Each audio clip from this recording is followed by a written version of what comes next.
I have served as a county coroner in the United States for just over 20 years, long enough to understand that death follows patterns even when it appears chaotic. I have certified drownings pulled from rivers swollen with spring melt, overdoses collapsed on bathroom tiles, suicides staged to look accidental, and homicides hidden beneath layers of plausible deniability. The work demands precision, restraint, and emotional control. You do not survive in this profession by feeling everything. You survive by observing, documenting, and closing files. I believed I had mastered that distance. I was wrong. My name is Dr. Alan Mercer, elected coroner for a mid-sized Midwestern county, former forensic pathologist, board-certified, credentialed, and painfully aware of what the human body should and should not do after death. I say this because what I am about to describe is not rumor, folklore, or imagination. It is based on official case notes, time-stamped observations, and recorded evidence. I did not seek attention by releasing this account. I waited nearly a year before writing it, hoping logic would eventually replace what I witnessed. The case arrived on my desk on March 14, 2024, flagged for immediate review.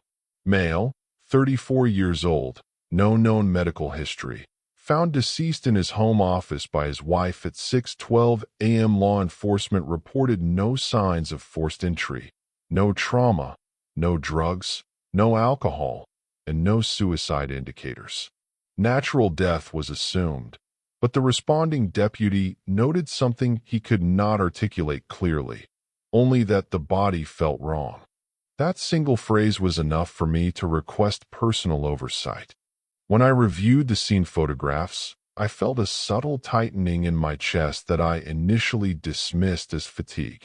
The decedent sat upright in his office chair, hands resting flat on the desk, eyes open, posture perfectly balanced. There was no slump, no collapse, no indication of sudden loss of muscle tone.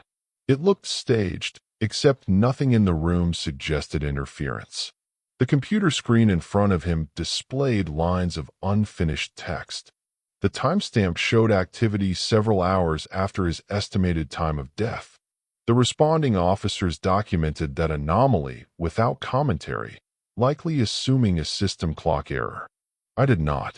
I have learned that bodies lie less often than people, but machines sometimes tell truths we do not want to hear. The decedent's wife reported that he had complained the night before of a sensation she described as being watched from inside his own head. She laughed when she said it, embarrassed, assuming stress or insomnia. That line stayed with me longer than it should have. At 9:40 a.m., the body was transferred to our facility.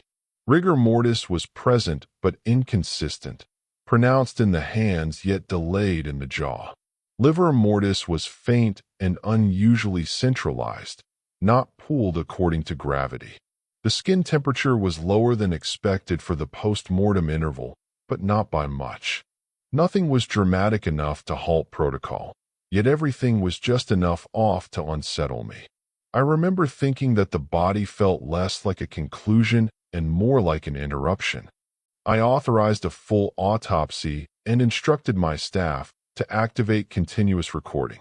As I stood at the stainless steel table, dictating preliminary observations, I still believed this case would resolve into an explanation I could file and forget. I did not yet understand that I was standing at the beginning of the only investigation in my career that would refuse closure. The moment I made the first incision, I crossed a line I did not know existed, and something on that table noticed. I began the autopsy at 10:18 a.m., following standard protocol, speaking each observation clearly into the recorder. External examination revealed no trauma, no defensive wounds, no injection sites, and no petechial hemorrhaging. Fingernails were clean, sclera clear, oral cavity unremarkable. The body weight and height were consistent with medical records. On paper, everything aligned with an uncomplicated sudden death. Yet as I pressed gently against the chest wall, I noticed the skin resisted in a way that living tissue does not, and dead tissue should not. When I tested livor mortis manually, the discoloration failed to blanch completely. That alone was unusual, but not unprecedented. What unsettled me was the symmetry. The lividity followed precise bilateral lines, as though mapped deliberately rather than governed by gravity. I asked my assistant to note it without speculation. Experience has taught me that the moment you label something impossible, you stop seeing it clearly. Still, I could not escape the sense that the body was preserving order rather than decaying into disorder. I made the standard Y incision, cutting cleanly through the skin and subcutaneous tissue. The scalpel passed without resistance, but as I reflected the flaps, I paused. Beneath the surface, the same faint discoloration continued, tracing the vasculature with disturbing clarity. Veins and capillary beds were outlined in a pale gray-blue hue, extending uniformly across the chest wall. Post-mortem hypostasis does not respect anatomy this precisely. What I was seeing resembled a textbook diagram rendered directly into tissue. I removed the anterior rib plate and exposed the thoracic cavity. The heart sat perfectly centered, no pericardial effusion, no visible enlargement. The lungs showed mild congestion, expected given the circumstances. But every visible vessel, coronary, pulmonary, even the smallest surface capillaries, was highlighted in that same unnatural coloration. It was as though contrast dye had been injected after death, yet toxicology would later confirm no such agent existed in his bloodstream. I examined the heart first. Weight normal. Chambers unremarkable. Valves intact. No thrombi. No scarring. No ischemic damage. By every metric, it was a healthy organ that should have supported decades more life. As I sectioned the myocardium, I felt a flicker of heat against my glove. I assumed it was imagination or friction until I felt it again. Localized warmth that did not correspond to ambient conditions or handling time. The lungs were next. Again, structurally sound. No emboli, no hemorrhage, no infection. Yet the warmth persisted intermittently, appearing and disappearing without pattern. I changed gloves, stepped back, and reassessed. The room temperature was stable. My assistant confirmed the same sensation when asked to palpate independently. Neither of us spoke for several seconds. In forensic work, silence often marks the moment when certainty begins to fracture. By the time I opened the abdominal cavity, an unfamiliar odor emerged, not putrefaction, but something sharper, almost metallic, like overheated circuitry. The liver, spleen, kidneys, and intestines all displayed the same vascular tracing, precise and comprehensive. Every organ appeared intact, functional until the moment of death. I realized then that I was not documenting failure. I was documenting coordination. And that realization marked the point at which this autopsy stopped feeling observational and began to feel intrusive. At 11:02 a.m., I dictated a brief pause in procedure to review my notes. The findings so far did not contradict death, but they resisted classification. The organs behaved as if they had stopped together, deliberately, rather than failing in sequence. In natural death, collapse ripples outward. Hypoxia, acidosis, cellular breakdown. Here, everything looked preserved, almost synchronized. I resumed the examination because stopping early without cause would have been indefensible, even though instinct was already urging caution. As I examined the gastrointestinal tract, I noted partially digested food consistent with a late dinner. Gastric contents showed no toxins, no unusual residues. But when I reflected the stomach lining under direct light, I froze. The mucosa displayed faint linear markings that did not align with vasculature. They curved and intersected at consistent intervals, forming patterns too regular to be incidental. They reminded me of schematics, symbols arranged with intent rather than chance. I requested high-resolution photographs and took multiple tissue samples, careful to preserve orientation. When magnified, the markings showed depth, not surface staining. This was not discoloration, it was alteration. The tissue had reorganized itself along those lines, as if instructed. I had seen parasitic damage, chemical burns, ischemic changes. This was none of those. The stomach lining appeared to have been repurposed, rewritten without destroying its integrity. The intestines and colon showed no such symbols, only the now familiar vascular mapping. That inconsistency troubled me more than uniform abnormality would have. Whatever process was occurring, it was selective, purposeful. As I moved to the liver again to take additional samples, the metallic odor intensified briefly, then faded. It was not decompositional gas. It came and went too quickly, like an electrical surge discharging into air. I checked timestamps. Less than an hour had passed since the first incision, yet my sense of time felt distorted.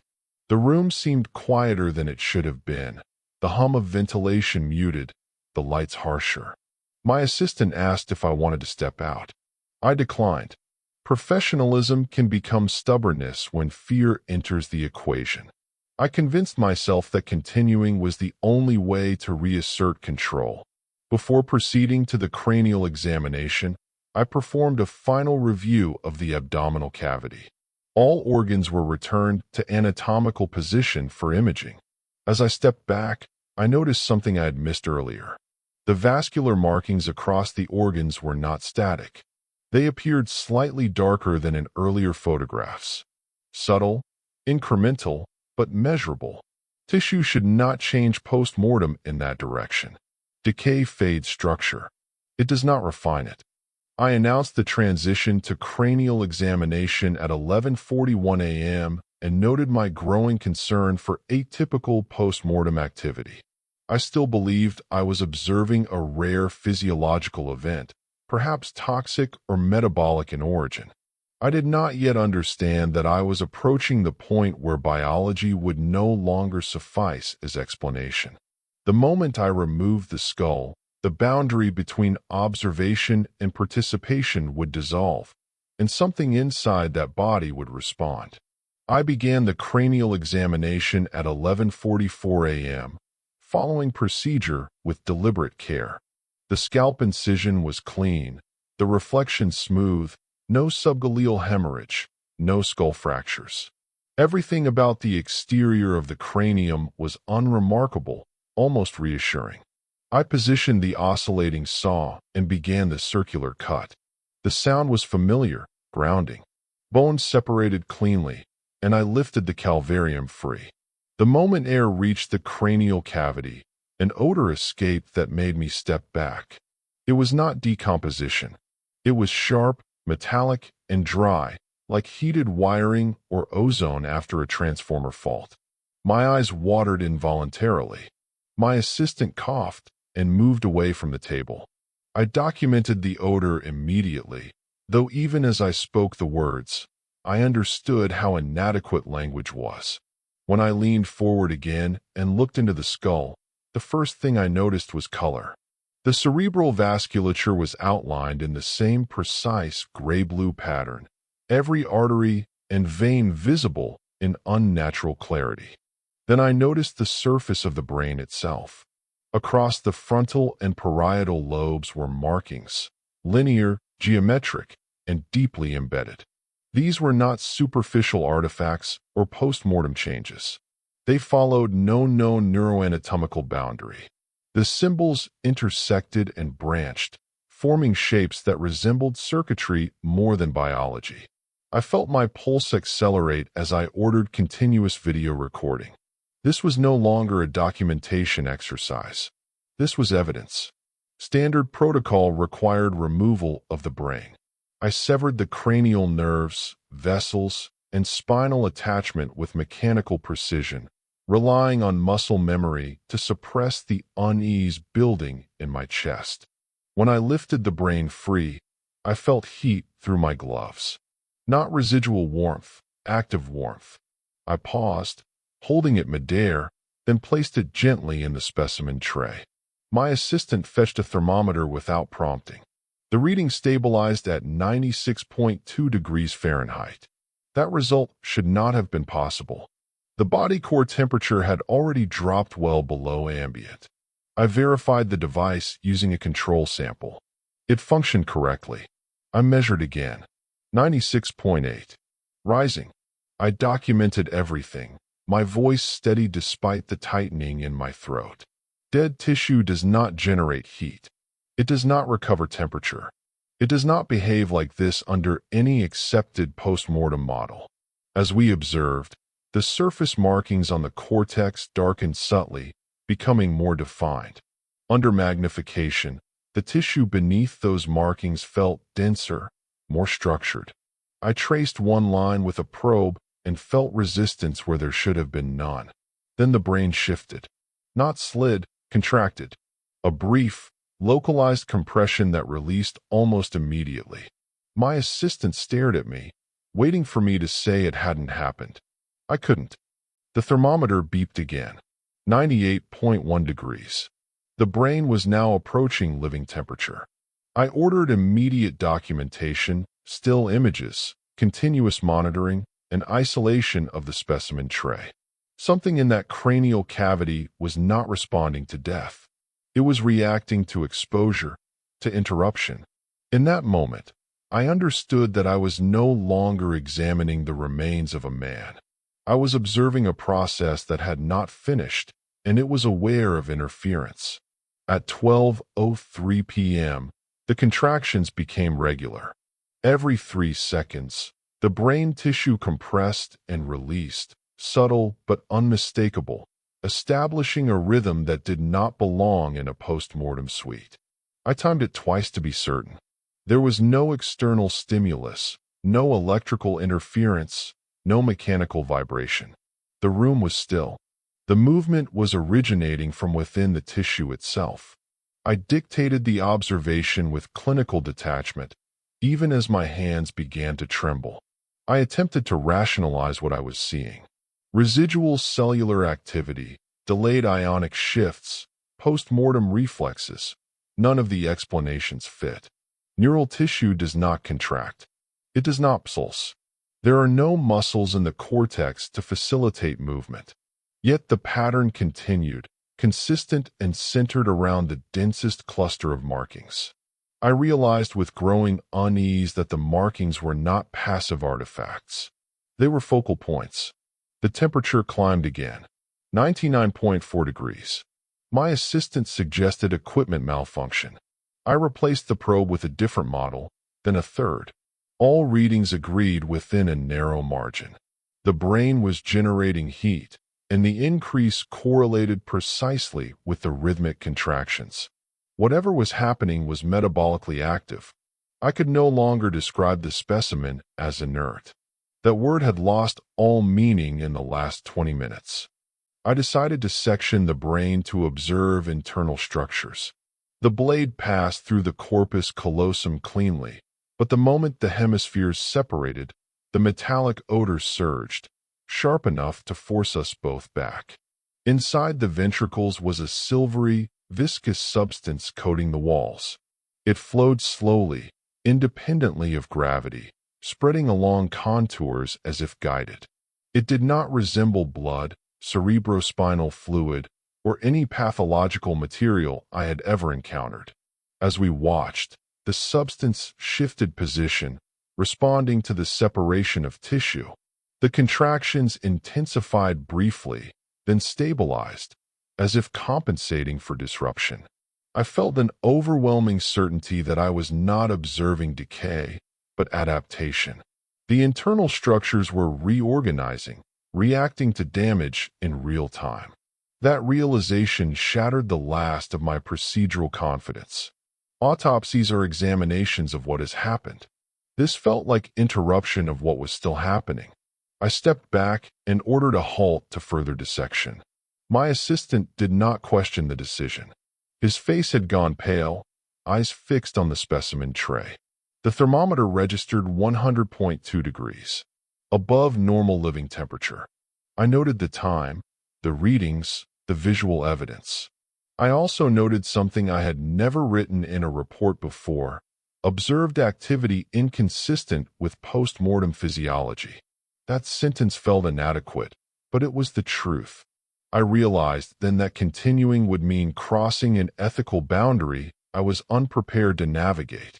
If this tissue was still organizing, still reacting, still producing energy, I could not justify further invasive action under the definition of examination. The body on my table had met every legal criterion for death, yet something within it had not accepted that classification. And for the first time in my career, I questioned whether the law and medicine were equipped to recognize what I was seeing. At 12:19 p.m., I formally suspended the autopsy. I stated the decision aloud for the record, citing safety concerns and anomalous post-mortem activity. My voice sounded detached, almost rehearsed, as if reading someone else's words. In truth, I was buying time. The kind of time you take when instinct tells you that the next action cannot be undone. I instructed my assistant to step back from the table and to avoid any further contact with the specimen.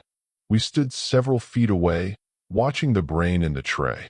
The rhythmic contractions continued without acceleration or decline. The silvery substance within the ventricles redistributed itself slowly, coating new surfaces exposed by the sectioning. There was no hemorrhage, no collapse, no sign of failure. It behaved like a system compensating for damage, reallocating resources. I had the unsettling impression that it was stabilizing rather than deteriorating. I contacted the sheriff's office and requested immediate presence, followed by notifications to the state medical examiner and public health authorities. I chose my words carefully, avoiding speculation while emphasizing risk. I said only that the body exhibited ongoing biological activity inconsistent with death. The silence on the other end of the line stretched longer than normal. When the dispatcher responded, her voice carried the same uncertainty I felt. While we waited, I reviewed the decedent's chart again. No experimental treatments. No known neurological conditions. No history that could explain what lay before me. I felt a growing sense of intrusion, as though we had interrupted something private. The thought disturbed me more than the physical impossibility of the situation. Death is supposed to be the end of privacy. Whatever this was, it had not consented to observation. At 12:37 p.m., the temperature peaked at 100.6 degrees and stabilized. The contraction slowed slightly, but did not stop. I documented everything, knowing that no amount of detail would make this comprehensible to anyone who had not been present. Evidence is only useful when the framework to interpret it exists. I suspected that framework did not yet exist anywhere. When law enforcement arrived, I sealed the suite and ordered restricted access. Biohazard signage was posted, though I could not name the hazard. That uncertainty troubled me more than any known pathogen would have. Known threats follow rules. This did not. As the door closed, I felt an irrational but powerful sense of relief, like stepping away from an argument that was becoming personal. I left the suite at 12:44 p.m., exactly 2 hours after beginning the examination. Behind me, the body remained open, organs exposed, the brain divided yet active, continuing a process I had interrupted but not stopped. I understood then that my role had changed. I was no longer an examiner determining cause of death. I was a witness to something medicine had no category for, and my testimony was only beginning. By 1:06 p.m., representatives from the state health department arrived, followed shortly by 2 individuals who did not identify their agency beyond federal credentials. Their questions were precise and unsettlingly informed. They asked about temperature curves, contraction frequency, and whether any electromagnetic interference had been recorded in the suite. When I asked how they knew to inquire about those parameters, one of them replied that similar metrics had appeared in adjacent research domains. He did not elaborate. I escorted them to the observation window. Through the glass, the specimen tray remained exactly where we had left it. The brain's surface markings were now darker, more sharply defined, as if the tissue itself were emphasizing them. One of the federal observers leaned forward and exhaled slowly. He did not express surprise. He asked whether I had captured continuous video from the moment of cranial exposure. When I confirmed, he nodded as if a checklist item had been satisfied. They requested air samples, surface swabs, and isolation of all instruments used during the procedure. I complied, though I noted that their containment protocols were unusually specific, focused less on contamination and more on signal isolation. One technician placed a handheld device near the observation glass and frowned at the display before stepping back. He turned the screen away from me. That small gesture carried more weight than any verbal warning. When I asked whether I was at risk, the answer came too quickly. Unlikely, one of them said, without looking at me. He added that the process observed appeared dependent on intact neural architecture and a narrow physiological window. That explanation was meant to reassure. Instead, it confirmed that what I had witnessed was not spontaneous. It followed conditions that had been met. The decedent's wife was informed that the autopsy had been delayed due to technical complications. I approved the wording myself, aware of how hollow it sounded. There is no language in our protocols for explaining that a body did not behave as a body should. There is only delay, deferral, and silence. I signed forms that transferred jurisdiction without ever relinquishing responsibility. At 2:11 p.m., the specimen was moved under armed supervision to a transport unit equipped with shielding I had previously seen only in research facilities. The brain was secured separately, still warm, still showing periodic contractions. I watched until the doors closed. The moment felt less like evidence transfer and more like containment. Whatever had been active in that room was no longer my patient, but it was not inert cargo either. After the transport departed, the suite was sterilized, sealed, and placed under temporary federal restriction. I returned to my office and attempted to write the preliminary report. I stopped after the first page. Every sentence felt dishonest by omission. I realized then that the most disturbing part of the day was not what I had seen on the table, but how efficiently it had been removed from my authority. Something had crossed a threshold, and it was no longer solely a matter of death. That evening, the building felt unfamiliar, as though the day had altered its geometry. I remained in my office long after staff had gone, reviewing footage frame by frame. The recordings confirmed what memory already insisted upon: the gradual increase in temperature, the rhythmic contractions, the internal reorganization following sectioning. There were no glitches, no dropped frames, no artifacts that could be dismissed as equipment failure. The evidence was clean. That was the problem. At 9:17 p.m., I received a call from one of the federal representatives. He informed me that the specimen had arrived at a secure facility without incident and that all activity was ongoing but contained. He avoided my questions with practiced precision. When I asked whether similar cases existed, he paused before answering that this was the first to present post-termination persistence at this scale. I wrote that phrase down. I still do not know what scale he meant. Sleep was impossible. Each time I closed my eyes, I saw the brain in the tray, not as tissue, but as process. I kept replaying the moment I decided to stop, wondering whether intervention had altered an outcome I could not yet define. In forensic work, we are trained to believe that observation does not change events. That belief no longer felt defensible. I began to suspect that awareness itself had been a variable. The following morning, I was instructed not to discuss the case outside official channels. The directive was firm but polite, framed as protection rather than suppression. I was told that my cooperation was appreciated and expected. The autopsy report was to list the cause of death as pending, manner undetermined, with a note indicating transfer for advanced analysis. That phrasing erased everything I had witnessed while technically remaining accurate. 3 days later, a sealed envelope arrived at my home address. Inside was a summary memo stating that the observed phenomena were attributed to experimental neurological interaction under investigation. No further details were provided. The memo concluded by thanking me for my professionalism and reminding me of confidentiality obligations. I noticed that it did not deny what I had seen. It simply declined to name it. I returned to routine cases, but the work felt altered.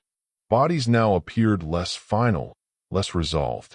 I caught myself hesitating before incisions, listening for things that should not be audible. Nothing else behaved like that case. Yet the absence of repetition did not reassure me. Singular events are not comforting when they reveal new possibilities. They are warnings. 2 weeks after the transfer, I received an email from an untraceable address containing a single line of text. Observation alters persistence. There was no attachment, no signature. I deleted it immediately, then recovered it from the trash and printed it. I told myself it was coincidence, a hoax, a stress response. But the timing aligned too closely with the case, and the wording echoed the unease I had tried so hard to suppress. I realized then that the case was not finished with me. I did not report the email. I told myself there was nothing actionable about a single anonymous sentence. Still, I began documenting everything privately: timestamps, network logs, sleep patterns, even my own cognitive lapses. It felt foolish, but forensic habits are difficult to silence. When something does not fit the model, you preserve it until a model exists. Within days, more messages arrived. Always brief, always precise, never threatening. They came at irregular intervals, but each appeared within minutes of when I reviewed the case footage. The content evolved slowly. Early messages referenced observation, interference, and continuity. Later ones included technical language that overlapped with neurobiology and signal theory in ways that were uncomfortably accurate. One message referenced the exact contraction interval I had timed in the suite. Another mentioned the temperature peak to the 10th of a degree. No publicly available document contained those details. Access would have required either direct involvement or impossible inference. I began to wonder whether the communications were not directed at me, but calibrated to me. Each message assumed knowledge I possessed and omitted what I did not. They were not explanations. They were confirmations. The most disturbing aspect was tone, not emotional, not pleading, but observational. As if something was reporting on its own condition, testing whether I would recognize the data. One message arrived at 3:02 a.m. containing a diagram rendered in text characters. When I reconstructed it on paper, the geometry matched, exactly, the arrangement of the cortical markings I had photographed during the autopsy. The proportions were correct. The intersections aligned. I felt a cold certainty settle in my chest. Whatever had been active in that brain had retained structure beyond containment. Whether it had been transferred, transmitted, or replicated no longer mattered. Persistence had been achieved. I contacted the federal representative using the secure number provided earlier. The call did not connect. The line was no longer active. When I attempted to reach the state liaison, I was informed that jurisdiction over the case had been reclassified and that further inquiries were unnecessary. That word, unnecessary, was doing an extraordinary amount of work. It meant someone else believed the situation was resolved. I did not share that belief. I stopped sleeping. In quiet moments, I felt watched, not in the paranoid sense, but with the clinical awareness one has when standing under a camera. I found myself thinking carefully before opening files, before rewatching footage, before even recalling certain details. It occurred to me that the act of remembering might itself be observable.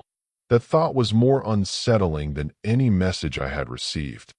The final message arrived exactly 1 month after the autopsy, timestamped to the minute I had lifted the brain from the cranial cavity. It contained only this: process incomplete.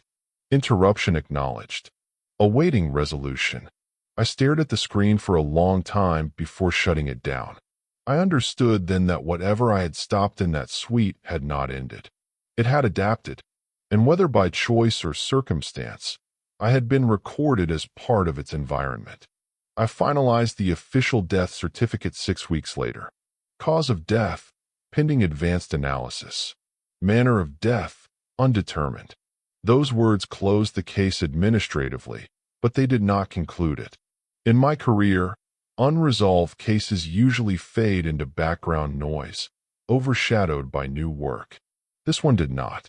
It followed me into every subsequent examination, every quiet moment before an incision, every pause where I listened instead of acted.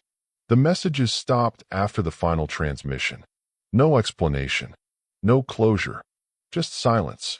At first, that silence felt like relief. Then it became something else.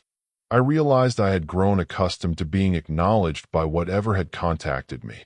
The absence felt deliberate, as if a monitoring phase had ended. I could not shake the impression that a threshold had been crossed and logged, and that my usefulness as an observer had concluded. I reviewed the autopsy footage one last time before archiving it permanently. Frame by frame, the evidence remained unchanged. The heat curves, the contractions, the internal movement, none of it diminished with repetition. What changed was my interpretation. I no longer saw a violation of death. I saw a process that did not recognize our definitions. Medicine defines death as cessation. Whatever I witnessed operated on continuation. I considered resignation. Ultimately, I stayed. Walking away would not undo what I knew. Instead, I adjusted how I work. I document more thoroughly. I hesitate longer. I no longer assume that stillness means absence. I am careful about what I interrupt. These are not changes reflected in any policy manual, but they guide my hands all the same. Occasionally, I wonder whether the interruption mattered, whether stopping the autopsy altered an outcome or merely delayed an inevitability. The final message suggested incompletion, not failure. That distinction keeps me awake more nights than I admit. If the process required observation to persist, then awareness may have been enough. If it required resolution, then something unfinished remains active somewhere beyond my reach. I have not received further contact, but I am not convinced that means disengagement. In complex systems, silence often indicates stability, not absence. Whatever emerged from that body may no longer require acknowledgement. That possibility is more unsettling than continued communication would have been. It implies independence. I still certify deaths. I still speak with families. I still believe in the dignity of this work.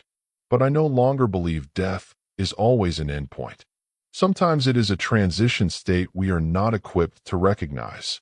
I stopped that autopsy because continuing would have meant denying what I was witnessing. I stopped because the body on my table was not finished becoming whatever it was meant to be. And I live with the knowledge that somewhere, something remembers that I noticed.